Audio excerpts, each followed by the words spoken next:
Bonjour à tous, Zoé Grenon, spécialiste du reconditionnement à la BFC de Bagotville. Je vais vous présenter mon collègue Marc-André.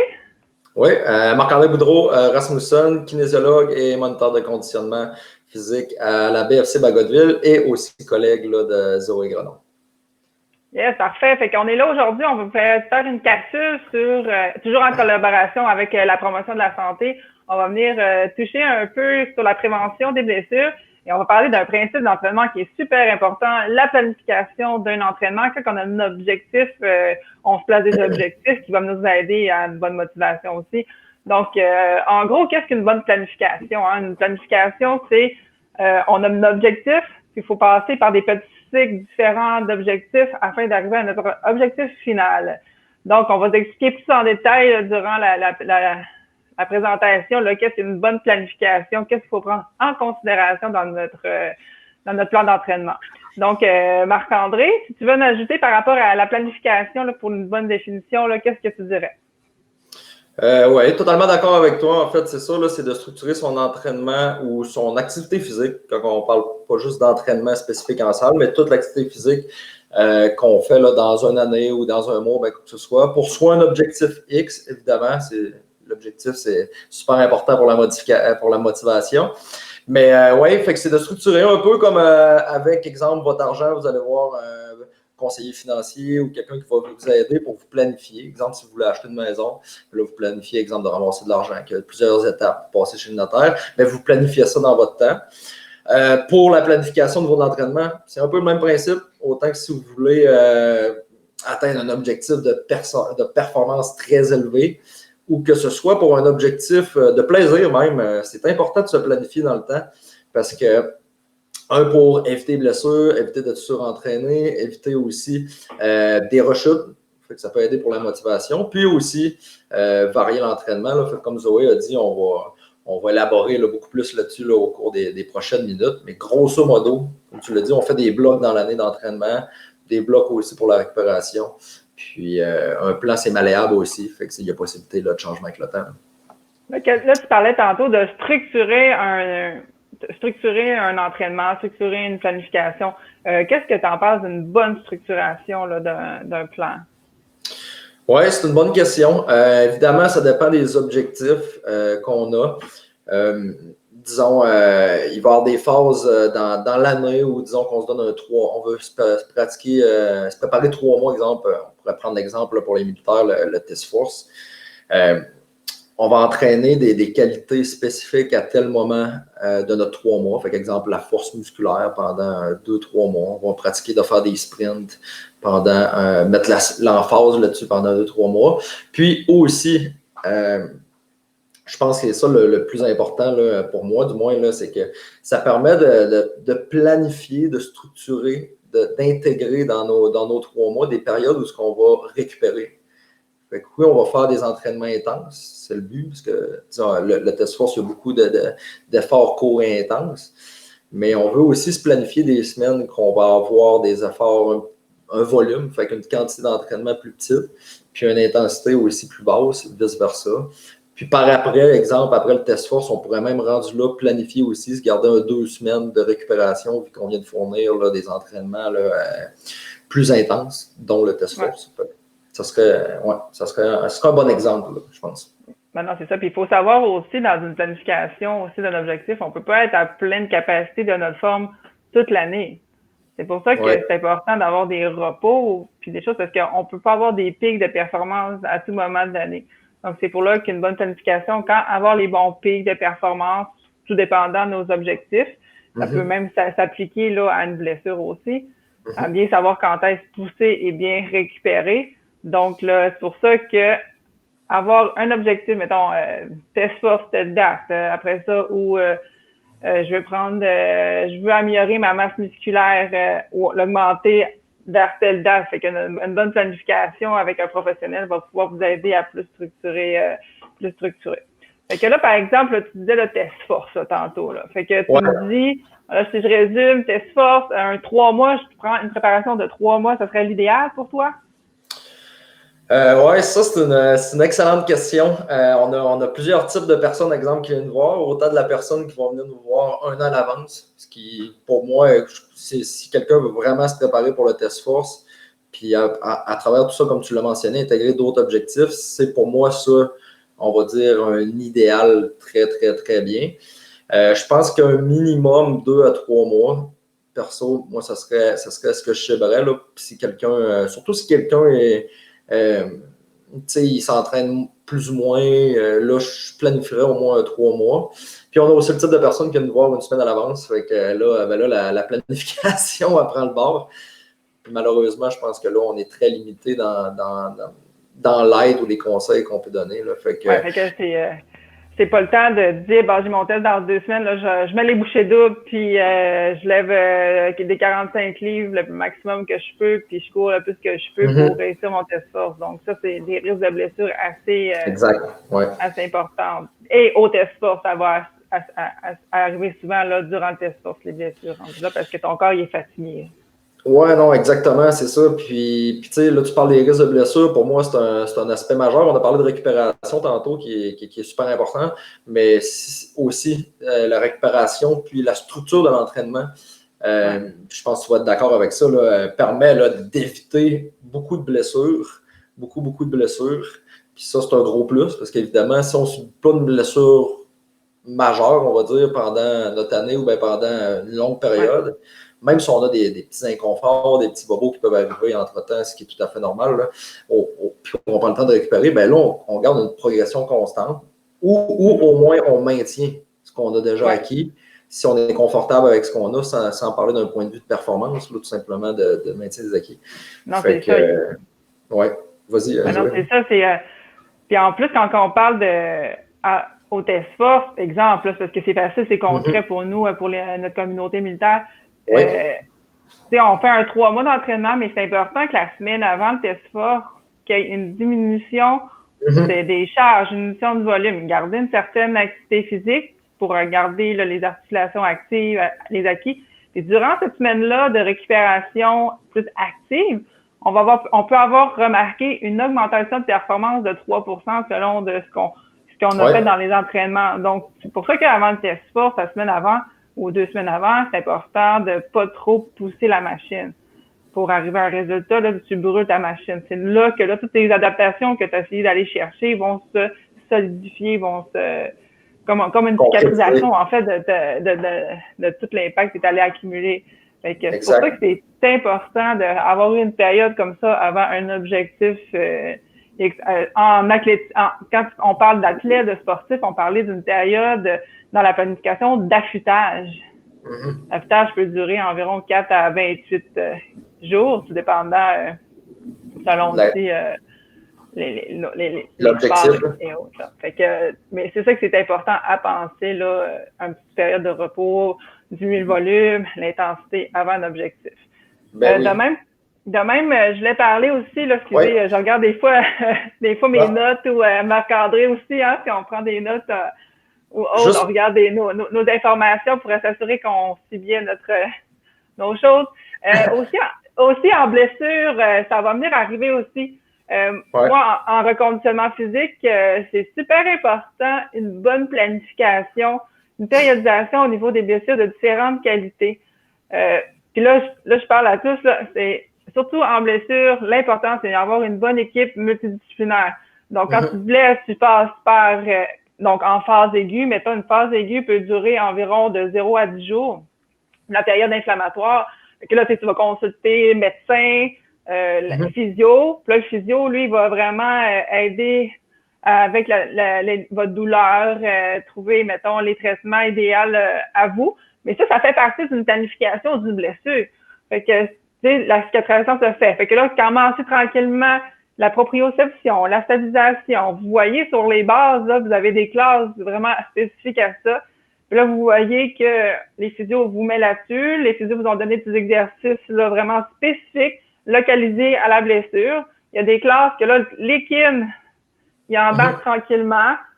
Ça fait partie de la priorisation. Après ça, tranquillement, le cardio embarque. La vascularisation est importante. Fait que tout ça fait déjà une partie de planification, une périodisation. Fait que c'est important, une bonne équipe multimilitaire autour de vous, c'est vraiment important, surtout lorsque vous avez des blessures.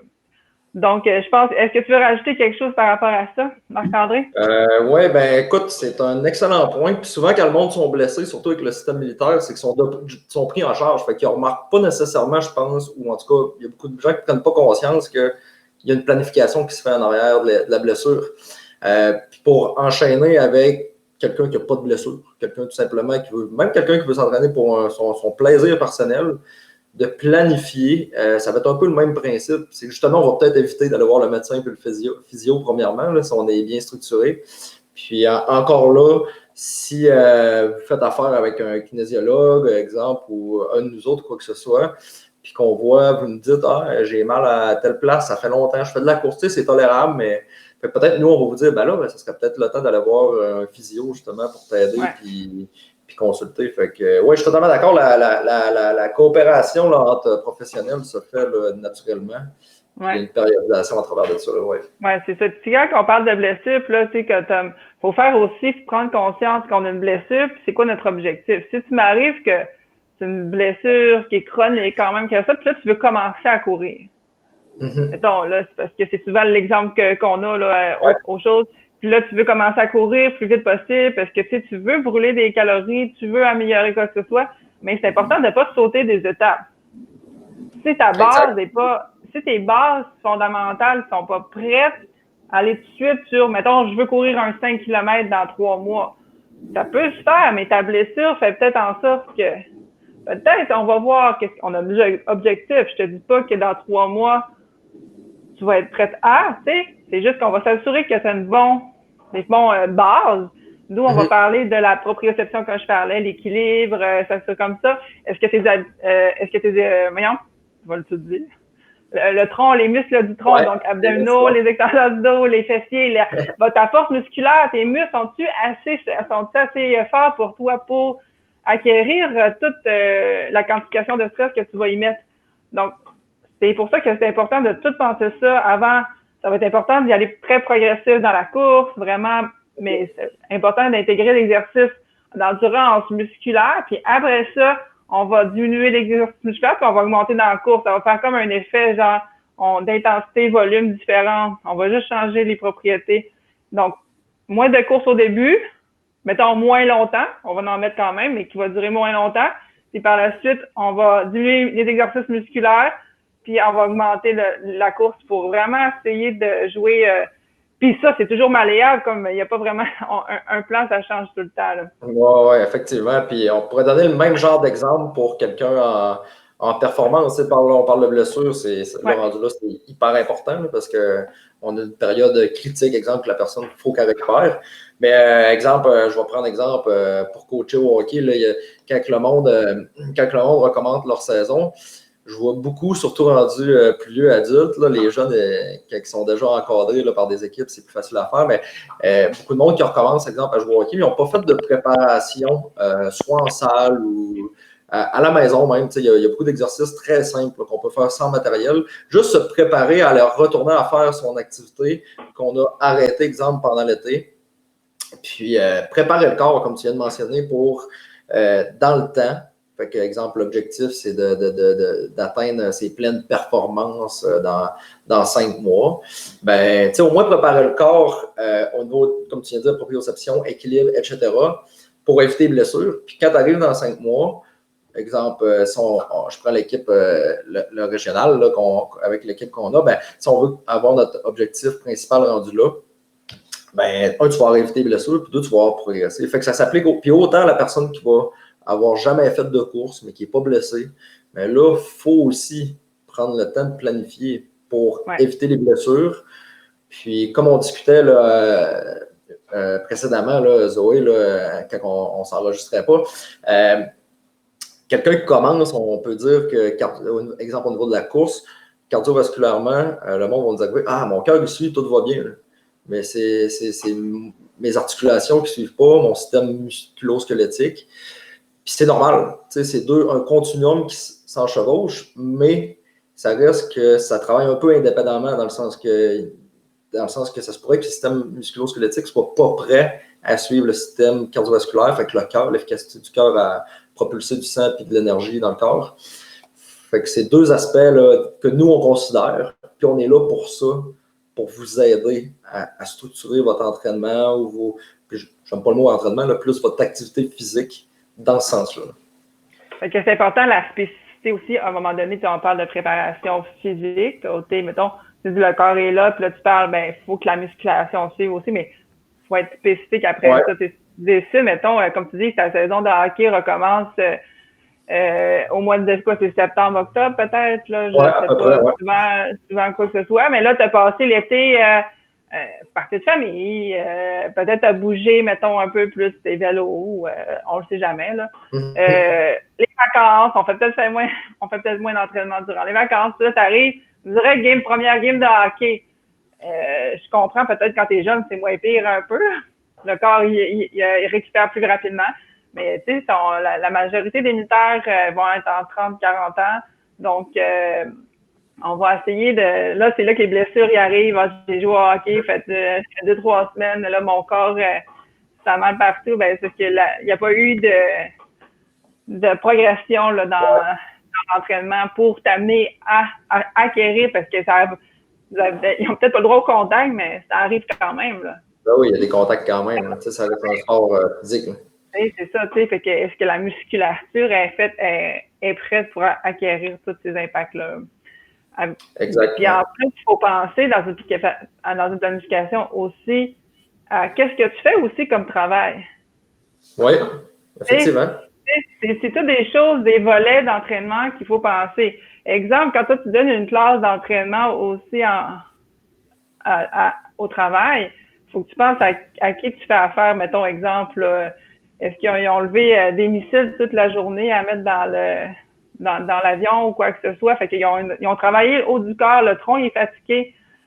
Mais puis là, est-ce qu'il va aller faire un programme de force après ça? Tu sais, c'est comme faut y penser, faut y penser tout ça. On peut le faire, là, mais c'est juste qu'il faut juste penser à tous ces volets-là dans une bonne planification. C'est le même principe, mais mettons le Marc-André, là, si j'arrive, mettons, puis là, moi, j'ai comme objectif, là, je veux perdre, au niveau, là, ça nous arrive souvent de voir ça à la base. Je veux perdre du poids. Mettons, là, j'ai un objectif de 35 livres, je veux perdre 35 livres. Qu'est-ce que tu me conseilles? Sur quoi les étapes que je devrais passer, là, pour 35 livres? Oui, premièrement, évidemment, la première étape, c'est d'avoir une bonne discussion avec la personne pour voir c'est quoi ses objectifs. Oui, l'objectif de 35 livres, là, mais c'est quoi ses motivations. Puis deux aussi, c'est là, est-ce que, on parle souvent de l'objectif SMART, fait est-ce que c'est réaliste, spécifique, mesurable, etc. Le but, c'est que ton 35 livres, tu le perds dans combien de temps? Puis au départ, c'est de trouver des activités pour te faire bouger plus, que tu vas aimer, que tu vas vouloir faire. Puis après ça, peut-être que dans tout ça, si tu changes ton alimentation aussi, là, ça fait une double charge là, au niveau de une double charge mentale. Fait que ça te met un autre objectif, ça te met d'autres objectifs. Fait que peut-être qu'au niveau de l'activité physique, le premier objectif, ça va être tout simplement de viser 2 fois par semaine, de faire de l'activité physique, peu importe c'est quoi. Puis progressivement, dans le temps, là, s'il y a d'autres objectifs qui s'ajoutent, on va ajuster l'entraînement. Puis on va suivre aussi, on pourrait suivre la perte de poids par semaine pour voir si c'est santé. Par exemple, si tu perds 10 livres par semaine pendant 5 semaines, on va peut-être se poser des questions. Ça va être très rapide. Fait que oui, sur le coup, c'est le fun. On est là, ouais, cool, je perds du poids rapidement, ça va super bien. Mais en même temps, par expérience, puis parce que les recherches nous ont démontré, c'est que le monde qui ça va trop vite, exemple, ils ont de la misère à maintenir ça. Fait qu'on va peut-être ajuster les trucs pour exemple, soit faire un petit peu moins d'activité physique ou augmenter la consommation là, d'aliments, d'énergie. Fait qu'on va tout placer ça dans le temps. Puis c'est ça. Fait que, puis on va s'ajuster, puis on va peut-être intégrer de nouvelles activités physiques. On va augmenter le volume d'exercice au courant des semaines, si ça va bien. Puis on pourrait le diminuer aussi s'il y a de la fatigue qui s'accumule. Fait que, tu sais, là, je sais, je ne suis pas exactement précis avec des chiffres et tout, mais c'est vraiment du cas par cas. Fait que c'est dur à faire de quoi de vraiment structuré. Mais c'est pour ça que nous, on élabore un plan en collaboration avec la personne au début. Puis la personne, elle le sait, c'est la place au changement. Fait que si ça va très bien, on va s'ajuster. Puis si ça va un petit peu moins bien, bien, on va s'ajuster pour. Puis il y a plusieurs concepts. Fait que la motivation à prendre en considération. Est-ce qu'on est dans le surentraînement? Parce que souvent, le monde qui ont ces objectifs-là, ils sont remplis de bonne volonté, ce qui est extraordinaire. Mais quand tu sais, never too high, never too low. Fait que des fois, quand on essaye trop, ben, est-ce que ça crée soit des blessures ou une baisse de motivation? Non, c'est ça, effectivement. Tu sais, au niveau, quand tu parles de récupération, souvent, quand on veut perdre du poids, on va essayer d'y aller à fond pour essayer de brûler le plus de calories possible, mais c'est qu'on pense ça, c'est à la récupération. Fait que là, ton corps, ben, il veut se réparer un peu plus. Fait que là, ça va augmenter, le corps travaille encore davantage, donc ça fait augmenter l'appétit parce que le corps, il a besoin d'avoir de quoi pour récupérer. Fait que c'est pour ça d'aller progressif, comme tu parlais, tu sais, peut-être 2 ans, tu sais, avoir un objectif là, par rapport à ça, le change de choses. Y a-tu, mettons, idéal, mettons, une période d'entraînement idéale, mettons, pas une période, mais mettons, si je parle dessus, je vais faire, OK, je m'entraîne comme ça 4 semaines, 10 semaines, c'est quoi là, un bon timing, là? Normalement, on parle de 2 à 6, 8 semaines là, sur le même type d'entraînement. Ça ne veut pas dire qu'on est obligé de garder le même programme exactement, mais on va cibler les mêmes qualités pendant 2 à 8 semaines, tout dépendant de quel concept. Je vous donne un exemple plus concret. Là. Je sais que ça peut être un peu inconcret. Disons qu'on parle de quelqu'un qui veut perdre du poids, qui ne s'est jamais entraîné. Bien, la première phase, c'est la phase qu'on appelle là, dans notre domaine adaptation anatomique. Fait que c'est quoi? Le but, c'est de préparer le corps à faire des activités différentes. Fait qu'on va faire des exercices à basse intensité, peut-être des exercices justement de stabilité, apprendre à la personne à faire des bonnes techniques de mouvement, que ce soit là, pour des exercices musculaires. On pourrait même analyser sa course à ce moment-là si quelqu'un veut courir ou faire d'autres activités. On pourrait évaluer ça. Puis là, après ça, on pourrait enchaîner avec une phase, exemple, d'endurance musculaire. Fait que faire en salle de musculation, faire des entraînements avec plusieurs répétitions, des charges très légères. Pour une fois de plus, c'est quoi que ça permet? Bien, ça permet à la personne de se sentir en contrôle vu que les charges sont plus légères, puis de pratiquer encore une fois sa technique. Puis, si on parle d'endurance encore, on pourrait y aller avec la course. Ben là, on pourrait faire encore des intervalles, là, mais à plus basse intensité, puis progresser dans le temps comme ça. Ça répond à ta question, je pense? Oui, merci. Oui, c'est super. Puis, tu sais, quand on parle de plan ou quoi que ce soit, de période X, c'est comme, je donne un autre exemple un peu plus concret. Mettons, il y a quelqu'un qui m'arrive, il dit, ben là, j'aimerais ça prendre de la prise de masse musculaire. Puis là, j'ai lu sur Internet qu'il faut faire des répétitions où mon chum fait ça, fait 3 sets de 8 à 10 répétitions. Ça, c'est vraiment le classique souvent qu'on voit là pour une prise de masse musculaire. Mais pour savoir que 8 à 10 répétitions, ça prend beaucoup de force, d'énergie au corps. Ça va venir surcharger aussi là, les tendons et tout ça. Fait que quand on voit ça, il faut faire une période d'endurance avant ça. Donc, d'où la planification. On va faire une période d'endurance. On va venir faire après ça une autre période de style un peu plus, on peut aller avec de la force, l'hypertrophie. Fait que c'est vraiment, il faut changer pour créer une adaptation. Il faut créer de la surcharge un peu, pour venir créer aussi de l'adaptation. Puis là, tantôt, tu parlais de récupération. Fait que, mais c'est important, des bonnes phases, et non pas faire pendant 1 an à tous les jours de 8 à 10 répétitions. C'est là que le corps, il reste stable aussi. Tu m'en parlais tantôt, là. Tu m'en parlais davantage un peu plus, là. Oui. C'est ça, si je reste toute l'année à 8 à 10 répétitions, qu'est-ce que ça peut faire à mon corps, là? Ben oui, c'est une très bonne question. Premièrement, juste pour expliquer, donc, on va dire de manière un peu plus théorique, en premier, il y a une première phase que ton corps va avoir une réaction au stress. Fait que tu y envoies un nouveau stimuli, tu y envoies quelque chose de nouveau à faire. Fait que ton corps, lui, ce qu'il veut, parce que le corps, que ce soit sur des millions d'années ou sur les 10 dernières années que tu viens de vivre, il veut s'adapter à ton environnement. Fait que si tu restes tout le temps assis, exemple, puis tu es souvent assis, ben ça se pourrait que ton corps change sa posture par rapport à ce que tu es assis sur une relativement moyenne à longue période. Avec ce que je viens de parler, fait il y a une réaction, on implique un nouveau stimuli, un nouvel entraînement, un nouvel exercice, un nouveau sport, quoi que ce soit. Il y a une réaction au stress. Il y a une période d'adaptation, comme tu viens d'en parler. Fait que c'est quoi? Exemple, si on parle d'hypertrophie, tu vas prendre de la masse musculaire pour les groupes musculaires que tu vas entraîner. Après X nombre de temps, normalement, écoute, je ne suis pas un expert au niveau de l'hypertrophie, mais je pense à 8 semaines, 10 semaines. Ce qui va arriver, c'est qu'il va y avoir une période de résistance ou une période de stabilité que ton corps il s'est habitué aux stimuli que tu viens de lui envoyer. Fait que ton corps, il est comme lâche un peu. Pas lâche, mais une fois qu'il est adapté, il ne fera pas les efforts nécessaires, même si tu augmentes légèrement tes charges, il ne fera pas nécessairement les efforts nécessaires pour encore progresser. Il va dire, il fait tant nombre de répétitions avec une charge. Moi, je me suis adapté à ça. Je vais juste maintenir ce que j'ai acquis.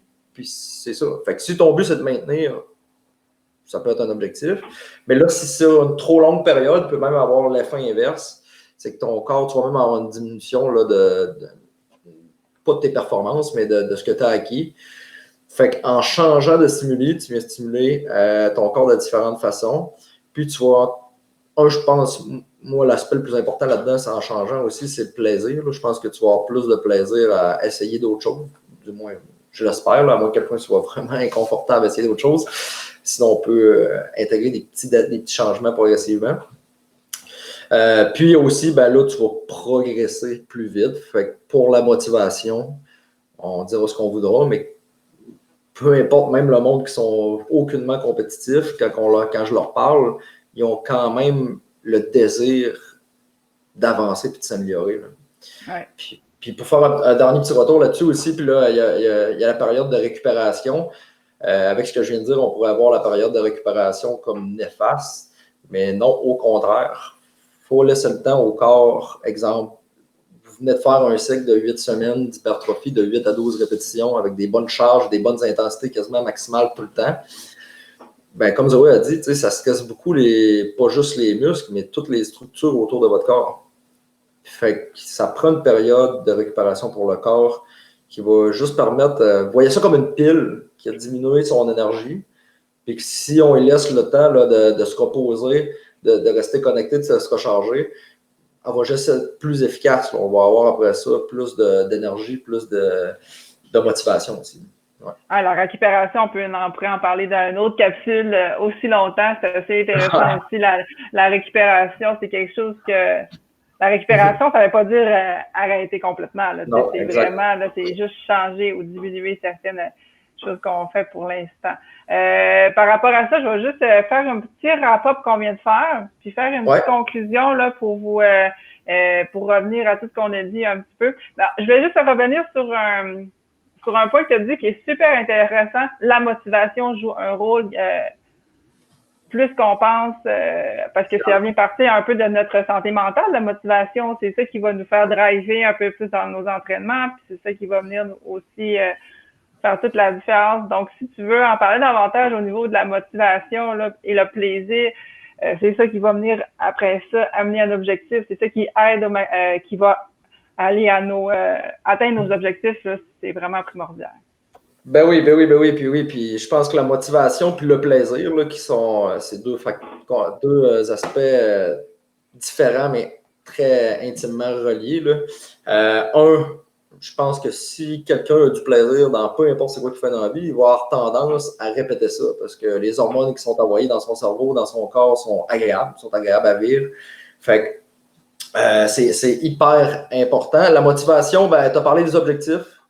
Tu as parlé aussi des récupérations. Fait que oui, on a tendance à avoir la motivation avec les objectifs. Faut que j'atteigne tel objectif. Oui, je suis d'accord qu'il faut fixer des objectifs. Mais la récupération peut nous faire aussi faire une rétroaction, on va dire, sur ce qu'on vient de faire, sur ce qui vient d'arriver. Fait qu'on va voir, OK, là, je me suis entraîné pendant X nombre de... Disons qu'on parle juste d'entraînement, là. Je me suis entraîné pendant X nombre de semaines. À la fin, j'étais capable de lever mes charges, mais là, c'était plus dur. Je remarque que j'ai des petits inconforts musculaires, des petites douleurs. Peut-être que peut-être que j'ai besoin de consulter. Peut-être que non aussi. C'est juste la récupération qui m'a aidé.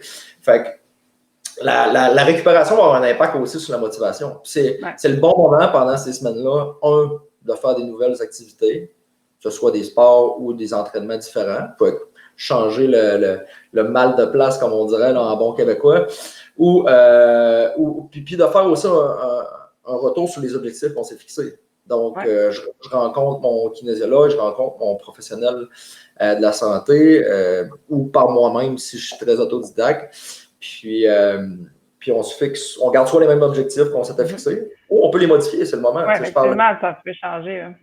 J'ai progressé plus vite ou moins rapidement que je pensais, ou je suis juste d'une phase que je vais avoir du plaisir. Fait que c'est quoi mon objectif? Ben, c'est de découvrir des nouvelles activités. Ça pourrait être ça mon objectif. Essayer des nouveaux sports, par exemple.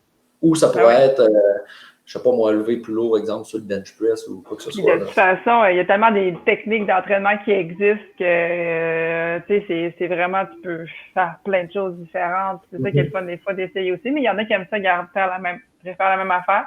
Mais des fois, c'est juste changer la méthode, comment l'amener, donc qui va venir à être différente. Puis, tu n'auras peut-être pas pensé, c'est le travail du professionnel, en fait, de penser à tout ça. Exact. Gênez-vous pas d'aller voir un professionnel de la santé. Donc, quand on parle de planification, on a un objectif X, on se donne des objectifs, mais il faut se donner des sous-objectifs parce que des fois, nos objectifs sont trop gros à atteindre. Fait qu'il faut aller des petits objectifs, donc on va se donner des périodes de 3 mois souvent. Puis dans ces périodes-là, il va y avoir, mettons, de 3 mois, souvent, en professionnel de la santé, on va parler ça de mésocycle, macrocycle. Ouais. Après ça, on réduit ça tranquillement en mésocycle par mois, puis en microcycle par semaine. Fait que vous voyez, des fois, ça va y aller jusqu'à par semaine. On va faire travailler une qualité, on va avoir un plus gros volume, diminuer l'intensité, on va augmenter l'intensité une semaine, ça peut changer à ce niveau-là. Fait que c'est là que je pense que si vous avez des objectifs, c'est important d'avoir un professionnel avec vous pour vous diriger. Je ne dis pas nécessairement être avec toutes les semaines, mais c'est là que la différence d'un bon kinésiologue, parce que se faire un programme d'entraînement tel que tel, je fais telle machine, je fais ci, c'est quand même assez facile. Là.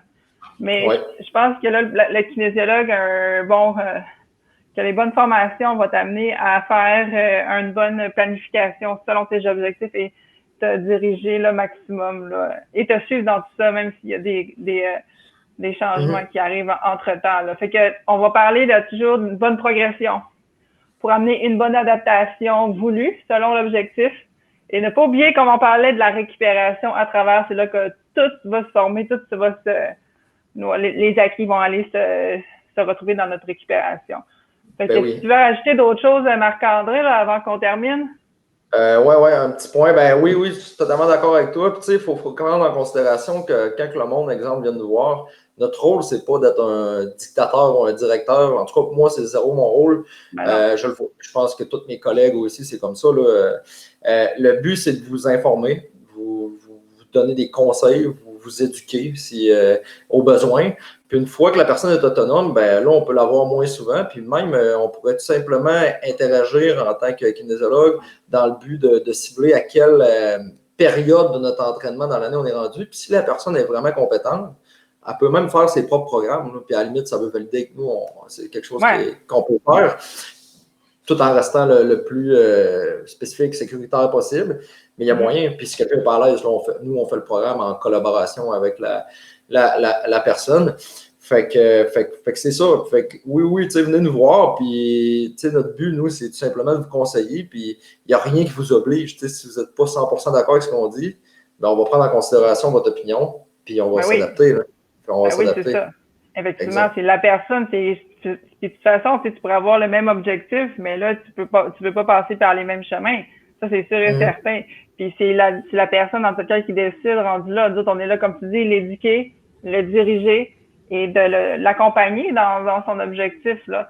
On n'est pas comme tu disais, on n'est pas des dictateurs de t'es obligé de faire ça. On va te conseiller, on va te recommander quelque chose, tu sais, puis après ça, c'est ton choix de le prendre puis d'en faire avec ça. Puis si tu as d'autres idées, le client peut t'amener d'autres idées. Tu dis, OK, oui, mais tu devrais mieux faire ça comme ça afin que ton objectif soit mieux réussi. Fait comme il n'y a pas de recette magique, c'est plutôt la structure qui est importante aux alentours. Là. Fait que, c'est ça. Oui. Ouais, ce que je veux juste ajouter, moi je pense, excuse, 2 minutes, là, c'est ça notre plus grosse force aussi. En tout cas, moi je pense qu'un bon coach ou entraîneur ou kinésiologue, c'est d'être capable de voir l'entraînement sur une longue durée. Fait qu'il y a beaucoup de monde qui sont capables de construire des programmes d'entraînement puis faire des trucs à courte durée. Moi, je pense que notre grosse partie de la job, c'est à longue durée. Fait que soyez bien à l'aise là, pour nous demander des conseils. Ça peut être une fois, juste pour vous aider à vous enligner ou plus régulièrement. Oui. Fait que, toute la communauté militaire, vous avez accès au service PSP, donc gênez-vous pas de venir nous rencontrer. Vous envoyez aussi là sur l'adresse courriel psp.bagodi@commercialgmail.com ou sur notre page Facebook où vous voyez le vidéo. Là, vous pouvez vous envoyer le message, il n'y a pas de problème, on vous répond et on va vous donner le service au maximum. Donc, merci d'avoir écouté cette capsule au niveau là, de la planification, prévention de blessures. Merci Marc-André à toi. Puis c'est toujours en collaboration, toujours avec la promotion de la santé. Fait que gênez-vous pas si vous voulez qu'on parle de sujets X. Envoyez-nous aussi là, vos recommandations. Là, on est toujours agréablement quand vous nous envoyez des messages. Donc, merci à vous. Merci beaucoup. Yes.